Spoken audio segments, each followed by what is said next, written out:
My business is providing organizational effectiveness solutions.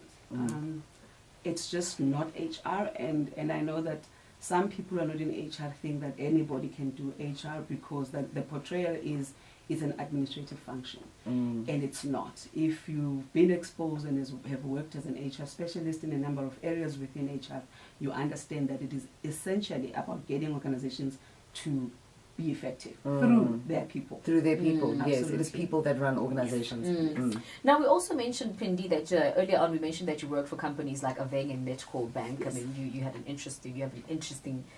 interesting experience there. Let's look at your business. You started out working for someone else's company, Yes. What made you decide to jump out and start your own company? And I think a lot of people, I've always said, because I get a lot of people saying, I want to leave my job right now and go into the entertainment industry, or I want to do this. It's very risky to leave a stable income and to start your own thing. But I respect people that do that, because it takes a lot of guts, and you have to be really fearless to do that. What made you jump? Lerato, if I said something made me, I'd be lying. I was fired. I'm actually so grateful that I was dismissed from work, because it has enabled my other self to come out. What were you fired for? I'm not going to go into too much detail because I don't want to name people's name. Yeah. For standing up for a colleague as an executive, I was an acting HR director, and for standing up for a colleague that was going through stuff with the company, and you stand up and you're no longer as useful to them as you were when they were using you. And I think they did me a huge favor, because the potential that has been unleashed from myself that I also didn't know existed came out. So they fired you and you hired yourself. Absolutely, and hired some more people. Yeah. There we go. Great. Isn't it weird that every time when you stand up for yourself, or when you come across strong to bosses or colleagues, it's almost like intimidating, and it's like, now we're going to get rid of you, which is really unfortunate, because I see it happening a lot with women, specifically black women in companies. Absolutely. Yeah. It is. And I think one other thing is, we tend to, when you're on that other side of the fence, you do it because you're in the entertainment industry and you understand and you speak to so many people. But when you are sitting in corporate and you don't understand the dynamics, and a person like me who comes up and stands against those issues that she or he does not believe in, it becomes a challenge, because a person would like, no, but then this issue, this person could have handled it, but it's not. So if you are able to stand up for somebody wherever you work in corporate, do it. If you can't, do your own thing. We need more entrepreneurs. Yeah. Coming back to doing our own thing, what sort of support did you get? Did you get support from government? Did you get support from other business sectors and networks? At the beginning, none. So how did you make Short it? of starving with my kids, short of being thrown out in the street, and I love those experiences.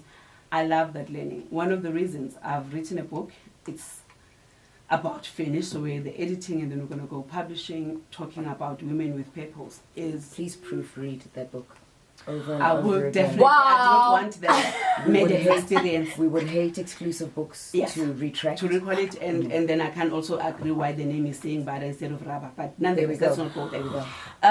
So it is I'm about... choking. I know you can. Excuse me. It is about those experiences. Nobody was there. Yes, my family and people that were close to me, but from a social, not even social, industrial and government point of view, to say these are black women who are trying something for themselves, when you're not known, it becomes difficult. It is always about a referral. So network is something that I've learned a lot. Network, speak to people who know somebody and go over the door, blow it up, go under it, do whatever you can. Just don't give up. When you're going through the hardships of starving with your children, and I'm interested in finding out what keeps you going. What was it? What was happening in your mind and in your spirit that just kept on saying... Because a lot of people right now are trying to jump ship and start their own businesses. And some have, right? And they just did not calculate enough of how bad and how hard it is to not have the comfort of a steady income. I think that is one of the challenges that I, in my book, talk about.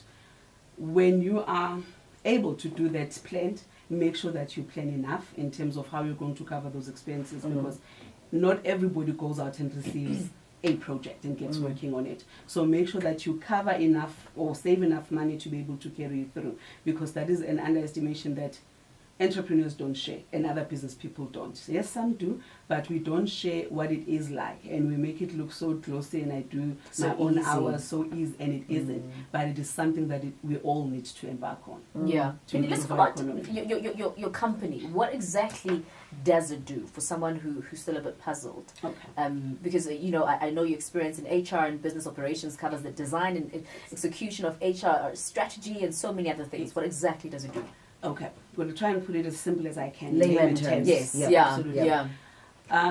A consultant from a company would come in to company X who's having either lots of absenteeism, poor performance issues, and their productivity as a business is low.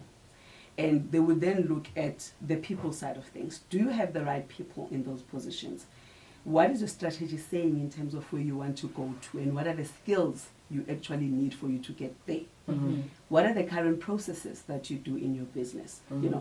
Because there's a disconnect between the kind of people, the skill that is you require, and the end product that you want to achieve. Because some people hire people just for the sake of hiring, and that person is not able to meet up and actually make sure that they carry out your business plan and your strategy. Mm. So we look at those gaps, and you look at them holistically. Do you have the right people? Are the processes proper? Do they speak to your strategy? And where do you want to go? So the solution lies in there. We want to use this thread to make sure that we get you to where you want to go and be effective as an organization. And in simpler terms for us, it would maybe perhaps rebranding, reshaping the companies. Yes. No, rebranding looks at mostly your marketing and No, how of people course, perceive you. yeah. But Yeah. here we're Yeah. talking processes, we're talking things that are actually applicable Yeah. on a day-to-day basis. When your staff comes in, if you do The machine chips, itself, the engine stuff, itself. for the person to have 5, let's take Coke, at the end a 12-liter old bottles of Coke, the beginning process, what happens there? Yes, to the get it value in. chain. Absolutely. Yeah. So Yeah. it looks at all that. Yeah. What are some of the challenges that you had to face? Just to name a few, Lerato, it's being able to convince business that I know what I'm talking about, that I can do this, because they're like, what? Oh, listen, okay, go to the website. They see like, we don't know you, But having got those few people that actually gave me the opportunity, as unknown as I was, really helped boost, because now I'm able to say to people, this is who I am, and some of them would know, oh yeah, by the way, you won the Regional Gauteng Awards, oh you are. So it's getting there, and it's talk about your brand with conviction, get somebody to really understand what it is that you do, because I believe in the 1-minute pitch, the elevator pitch. If I can't tell you what my business does in 1 minute, In a minute. I don't know what I'm doing. Yeah. Wow. Would you say that you're a leader in this field? Absolutely, because and the context of leadership is so big. I would say I'm a leader in this field from a sense that I don't think I'm doing conventional HR, and people would always say there's so many consulting companies. Yes, there are, but how I package mine and looking at the human side of things, because in the people side of things I do wellness. I believe it is critical for people to be healthy, so that they Absolutely. do their work. So you Yes. also give a Part of corporate that. wellness programs. Absolutely. So it is key for your people to perform. They need to be well. Right. Yeah, we are putting the spotlight this morning on business owner and managing director, business coach, Phindi Msomi.